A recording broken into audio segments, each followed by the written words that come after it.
Carrie Show. Sit back and just vibe to Carrie's flow. You know where to go. It's time for Carrie's Show. Sit back and just vibe to Carrie's flow. We're gonna give you more of what you want. We got what you want.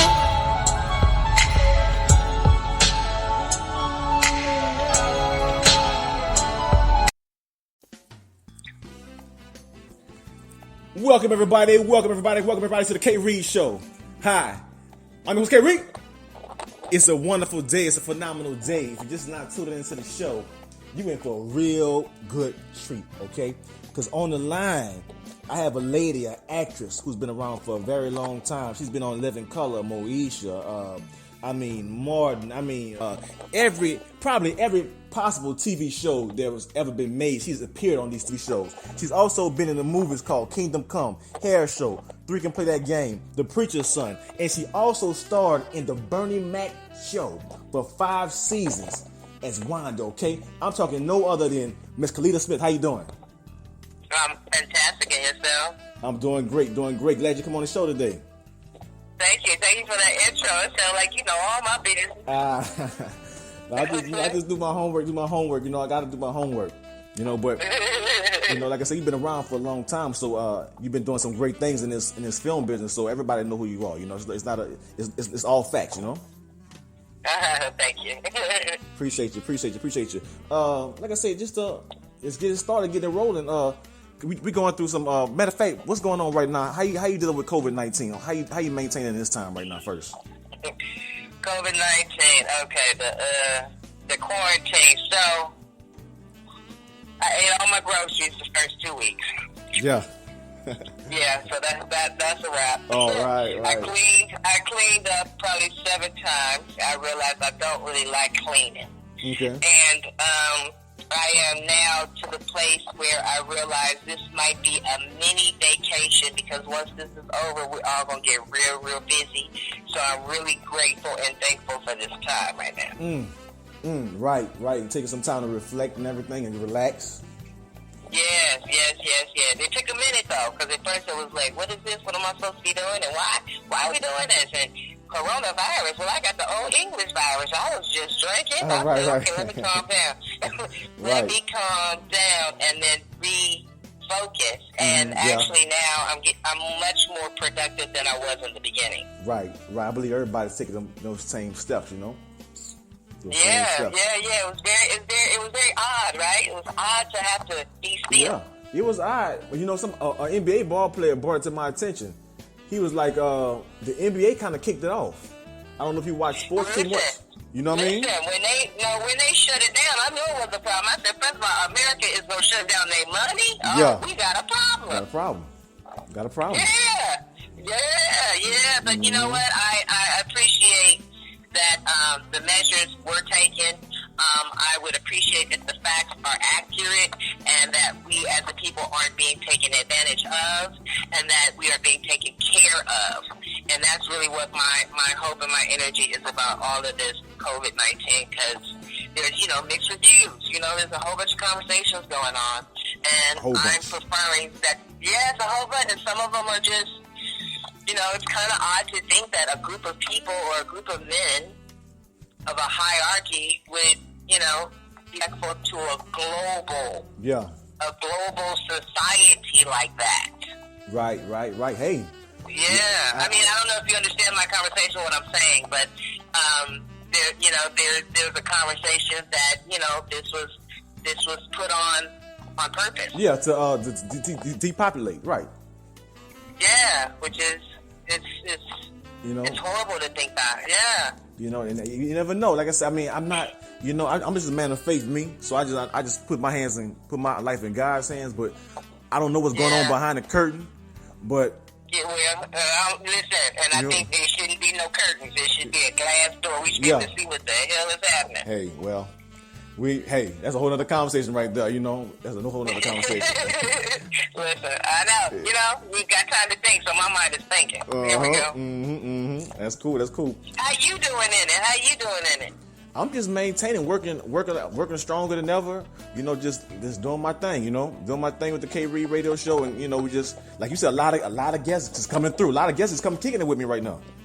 You know, everybody coming kicking with me right now. Everybody, mama coming to kick. I said, oh wow, Lord. I said, glory to God. You know? And it's great that you got a gig that you can actually do remote. You know, so that's awesome. So I'm loving it. I'm loving it. I'm loving this part of it. Being home with my kids, loving that part of it. Not them drinking the Kool-Aid up. No, all the Hawaiian punch gone. I ain't loving that part though. You know what I'm saying? Right. You gotta cut a check or something. All right, but let's get it. You feel me? Right. Something. But let's get it started. First of all, like I said, this is a show of dreams and destiny, you know, and faith. And what I want to ask you, Miss Smith, first thing is, at what point did you recognize that you wanted to take that step of faith and maybe jump out the window and say, you know what, I'm going to be in Hollywood, I'm going to be an actress, a producer, and can't nobody stop me? At what point did you decide that you were going to take this journey? When I got fired from 4 jobs, from 9 to 5, 4 jobs, that was a good sign that I didn't belong in the 9 to 5 world of just of working, working for someone else. I think what it led me to understand there's something in me that I need to pay attention to and see what it is that I have. What is it? Do I have? Do I have what it takes to be an artist? It wasn't the conversation of do I want to go and be famous or just go to LA and do this, because actually I lived in New York for a minute. Was what is it? What do I really have inside of me? It's not just going to go work for somebody else. It's like, what is this thing? And it was passion. And I became passionate about an art. And when I got clicked into that feeling, then it was no looking back. Right. And so, you said 4 jobs. You said 4 jobs. What? I mean, if you don't mind me, like, how old were you? All this manifested this. So how old were you? I decided to become an actor at 21. That's good. And I left my hometown of the Bay Area, California, Oakland, California, at 23. Okay. And never looked back. And so I've been in workforce since I was 18. I graduated high school when I was 16. And so I was fired from Macy's, I was fired from Wells Fargo, I was fired from Progressive. I was just fired. Every job I got, I was fired. Oh, wow. Yeah, I hear you. Yeah, and it was offensive, but at the same time, it was eye-opening because it was a gift, because it said to me, you don't belong here. Yeah. I mean, of course, I could have excelled. I could have did exactly what they wanted me to do. I could have, allowed a check to bend my drive, but it wasn't enough. It wasn't enough. And what the blessing is to be able to connect to such a feeling that no one else can give you. It's self-discovery. Right. Nobody. And you know what? I find this true, Kellita. I find this true about, I say, us creative people. That you say nobody can adjust to this feeling. Nobody can relate. A regular 9 to 5 worker. I'm gonna give you an example. My sister, and I love my big sister. I love my sister. She went to school, college, 4 years, 5, 6 years, become a nurse. That's what she's straight up by the books. What I gotta take. She trying to go for a master's right now. Good, go for it. Get everything you can get. But she never understood the creative side of what I do, and what you do as far as like the creative side of just like you said, that feeling of knowing that this is my destiny and it's going to happen. So I love your transparency for coming on the show and talking about how you had those jobs, but you realized that wasn't your destiny. How do you get one person to understand that's listening right now that it's not going to be it may not, sometimes it does happen, but it may not be an overnight success. There's levels to this. How do you get one to understand that? It ain't never overnight. What happens is it happens in a night. It can happen in a night, but it is never overnight. Come on, and I like that. I had family members and friends telling me I'm tripping, I'm crazy, and ooh, girl, and you ain't got no furniture in your apartment, and you think this gonna work out? You ain't got no husband, and da da da da. And to me, I never looked around to see that. I didn't even realize I didn't have furniture in my apartment. I had a roof over my head, and that was more important to me. I had a place where I could lay down. I had a place where I could get up. I had a place where I could study a monologue. I had a place where I could learn to read the newspaper so I could develop my vocabulary. I had a place where I could read certain spiritual books and certain and the Bible in order for me to get some nourishment and some sustenance so I could walk out the door, so I could stand with my shoulders back. It's different when you fall in love with you. It's different when you fall in love with what comes out of you. Mm-hmm. No one can really do that for you but you, and you get to show them that when you are confident in what it is that you are doing. And the only way to do that is to do it. Yeah, I like that. Ooh, I like that's good. That's good preaching. Yeah, because then at the end of the day, you get to buy furniture for other people. Come on. Now they see what it was all about. Listen. They see what it was all about. I mean, I'm pretty sure you've been in a position, man. Look, you've been very successful from what I see, and I'm pretty sure your family members have been glad you've been successful. You know what I'm saying? You feel me? I'm pretty sure they've been glad. My mother, to be honest with you, my mother, you know, she's a Southern lady. She, you know, her whole thing is she did everything she could for us so that we can have an education, so that we'd be able to, you know, fill out an application, be able to apply somewhere, and be able to get a good job, you know, and that was her mindset. So when I decided to be an artist, she absolutely threw her hands up. She's like, "You gotta be kidding me!" Right. Yeah, you gotta be kidding me. No one really makes it. No one really, you know, this doesn't pan out for everybody. And exactly. in my conversation to her, I was like, I have to try it. Mm-hmm. If I don't try it, I won't never know. Yeah, and that's how you go. That's how you get in trouble. That's how you go crazy. You never know. You know, you got to go for it. Yeah, you got to try it. You got to try it. Got to go for it. And you can't look at a calendar for it. You can't look at your watch. You got to love it enough to be able to pursue it, to be able to fall down and get back up. Yeah. Yeah. It ain't for the weak. Nah, that's what it ain't. It's not. You can't be a punk. You can't be a punk for yourself. Okay. Right, I feel you. You're right. You telling them how it is. You know, you telling them how it is.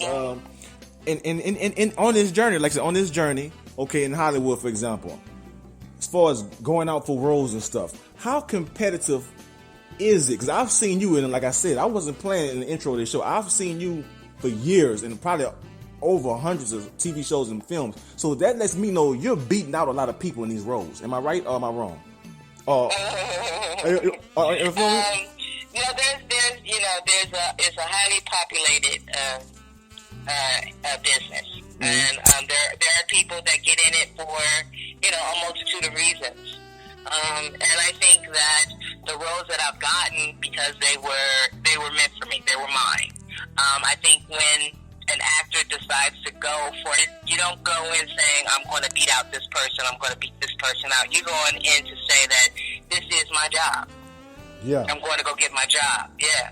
So my going up for other people, I don't really look at it like that, because a lot of the people that I do see there, they're friends of mine, you know, and I admire them, you know, and I admire their work, and I've worked with them in the theater, and we've developed our crafts kind of in the same time. Mm-hmm. So it's almost like, you know, there was one particular time where I didn't really have command of the words, and was another actress. After she came out, she pulled me to the side. Hey, let me read with you. Let me make sure you got this down.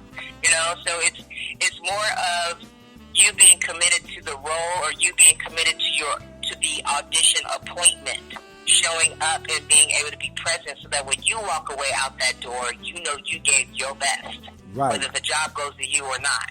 Right. And I know in this business too, I've heard a lot of stories and everything. I was talking to Paula J one time, and Paula, I love her. Yeah. She's one of the ones I love. Yeah, she kicks for real. And so, she came on the show about a couple weeks ago, matter of fact, and we was talking about how being a African American woman in Hollywood could be challenging, and y'all could be tested as well with men trying to producers trying to say, well, if you give me X and X, I'll give you this role. Were you ever challenged, tempted? Would people ever try to come at you like that in the industry? Yes. Wow, that's part of the game, huh? I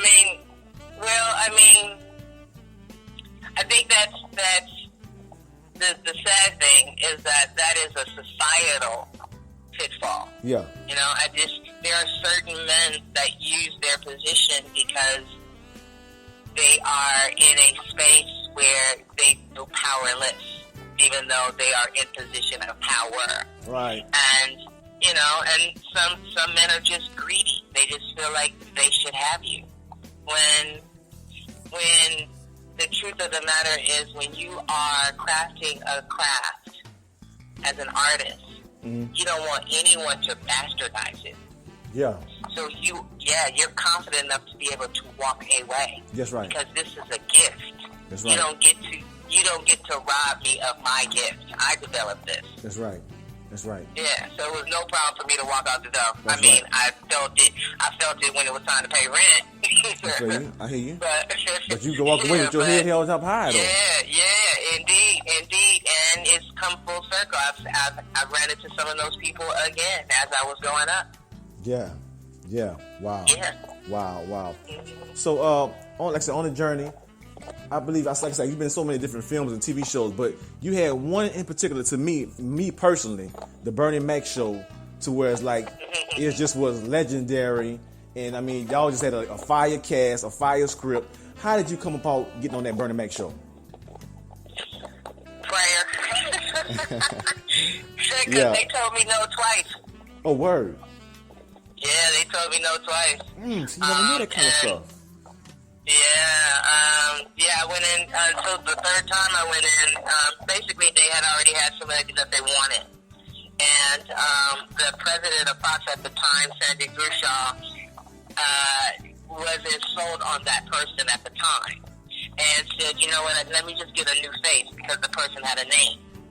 And so they did one more round of casting. And at the 11th hour, they called me. So this was a Thursday night. I was called to go in for Friday. They were going to start shooting on Monday. And basically, I had to audition 2 times that day. And at the end of the day, I got it. And I screamed for an hour. Yes, indeed. Because you knew it was going to be, you had a feeling it was going to be big, huh? All right. Well, I was a fan of his. Are you kidding me? I mean, by that time, he had did Kings of Comedy. Yeah. He had did Death Jet. Like, I was a huge fan of Bert to the point to where I went to go see Kings of Comedy at the movie theater with a box of Popeye's chicken. I snuck it in. Listen, and a smoothie with a little bit of vodka in it. And I sat there and delighted myself in him. Yeah. And not knowing that they would create a show for him. And then when that came about, it was like, oh no. Oh. Wow. I cleansed, I fasted, I prayed, I studied, I ate the role of this woman. Yeah. And when they told me no, I was like, you gotta be kidding me. And it's something in my heart was like, it's not over. It's not gonna be over. Come on, Faith. Come on now. It's not over. Yeah. And so you ended up getting that role. For five seasons, y'all changed. I believe it was 2 shows. Correct me if I'm wrong. Maybe I'm wrong because that was a long time ago for me. It was y'all. It was the Bernie Mac show, and it was, I think, the Hugleys. It was Hughley's, my wife and kids. My wife and kid, yeah. It was, what else was there? Because I think it was probably like, one more? It was those 3 family shows of married couples. Yeah, y'all was smashing it. Y'all was destroying, because we was gone for a while. We was gone from ABC and stuff for a while, but then y'all brought all that back.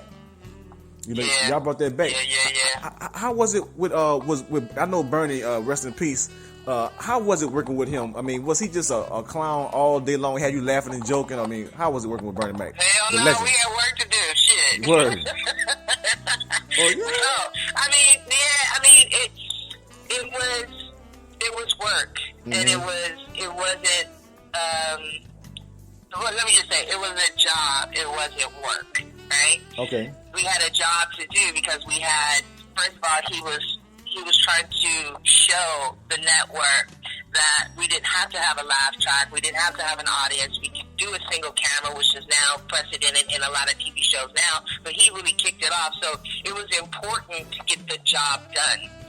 In the interim of some of that, and to also show that, we were an affluent black couple in love, you know, Yeah, not it him was. messing around or not him doing all this stuff like that. So it was an important job to do. In the little pockets and here and there, yeah, we had a great time, but it was a great time to do the job. Mm-hmm. And Yeah. the thing about him is I miss him, you know, Mm-hmm. that he was a gentleman. He was courteous. He was always, you know, gracious to anybody that came onto the show, and that was one of the agreements that he and I made, because separately he and I were mistreated on other shows. And we said that we would never allow anyone to walk through these doors and to feel like they were not significant in Yeah. making this wheel turn. That's good. That's good. That's real good. That's good. Oh, yeah. Yeah, because we need that. We gotta stick together. We gotta stick together. Yeah. I mean, if we don't stick together, what's gonna happen? You know what I'm saying? Well, I mean, we should gotta try it. We ain't did it yet. Yeah. We gotta try it. You We right. gotta try it. We gotta do it. You Yeah. know, it's our ancestors deserve it. They deserve Come on. us to be able to come together, because we are on the backs of other people, which is some of the challenges that I have with some of these reality shows, when, you know, they're not understanding that the doors were opened for us to be able to create images that people can fall in love with and respect. As opposed to the easy check. And as opposed to disenfranchising who Yeah. we are as Yeah. people. And I'm speaking of the reality shows Yeah, I that hear you. depict my culture. Yeah, absolutely. Absolutely. Yeah. For a couple $1,000. You know what I mean? It's not for a couple $1,000. And you don't even know that really you're being robbed, because really there's a union that represents us to allow us to be able to continue to collect on shows like that. But they shortchanging themselves, because it's being a television opportunist. That's what I call them. And you shortchanging yourself, let alone are you shortchanging our culture and the backs of the people that allowed you to be able to walk through those doors. So I think us as African Americans, as minorities, as forced immigrants, that's what I call us. Yeah. We're forced immigrants. Our people came here by force. And because of that, we owe them to be able to create an industry where we are respected, regarded, and paid. Yeah, I like that. I like that last word you said too. Respected, regarded, and paid. You And know, paid, straight yeah. up, straight up. Yeah. That's what. Oh yeah. Okay, and that leads me to my other question, because you know that's so profound that you would say that, because you're not, how they say, you're not new to this. You're true to this.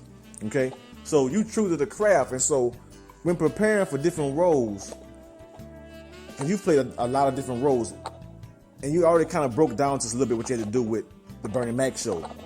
Is that the same formula you take for every role you get? I mean, whether it be a serious role, a comedy role, or a TV show role, like, do you prepare the same way, or do you prepare different for different roles? It depends. Like, so for Z Nation, I had already developed the skills of martial arts and fencing, because in this industry or in this business as an actor, you have, you know, times when you work and times when you don't. And the times where you don't are important enough to realize what you're supposed to be doing. And in those times, it would behoove one to develop another craft or another art form. So when the role of Lieutenant Roberta Warren came about in the show Z Nation for Sci-Fi Network, I happened to have already developed some of those skills, so I was able to do my own stunts. And so in preparing for that just had more to do with me just, you know, getting a regimen of a workout of, you know, sword fighting and, you know, and I had never shot a gun before, but then, you know, I had to go to like the gun range and do some of those things. But for the dramatic part of the role, I had already kind of developed that in the theater. Okay. I think as an artist, what ends up happening is when you open yourself up to other forms of the craft, other jobs that kind of formulate those, mirror those images or mirror those regimens, they come your way. So this role came my way and it fit.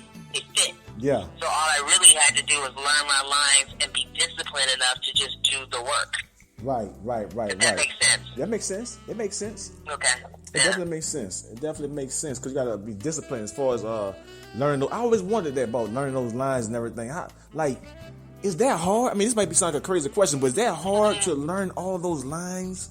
You know what I'm saying? Well, I have an eye disorder, so it's challenging for me to just read like a cold reading. So I have to memorize all my stuff. Okay. I have to memorize I memorize other people's lines too, but I memorize all my scripts before I go to work. Gotcha. I heard that. Yeah. I heard that. Have you ever had any thoughts of maybe producing or writing on some films or TV shows? I don't want to write. I ain't in the mood for writing. Okay. I heard that. Heard that loud and clear. But producing, yes. I am formulating some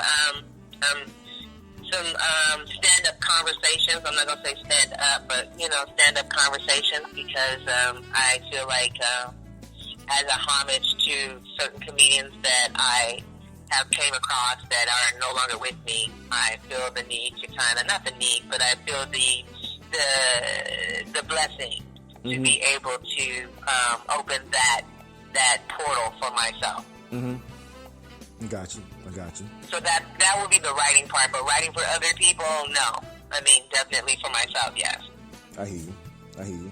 Do you think that after this COVID-19 is over with, that how can I say this? Like, as far as Black Hollywood, like, I mean, it's got to be more producers out there that's producing. Like, I feel like we should be in more films. I feel like we're only in films that we produce all right.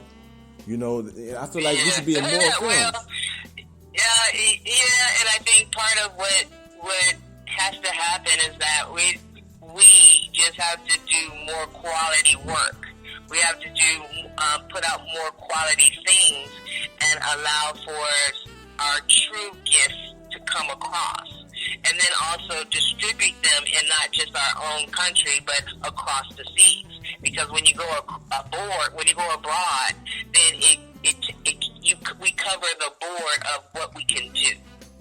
Okay. So I never really knew that. I never thought about across seas like that. So you saying it's the difference between across seas and just in the States? Yeah, we gotta go abroad. Other people gotta know we exist. They gotta.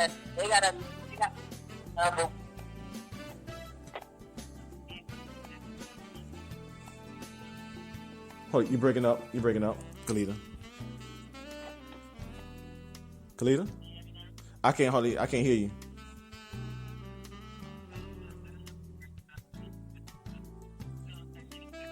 Yeah, you definitely breaking up. I can't hear you at all, Harley. Can you hear me now? Yeah, there you go. I got you.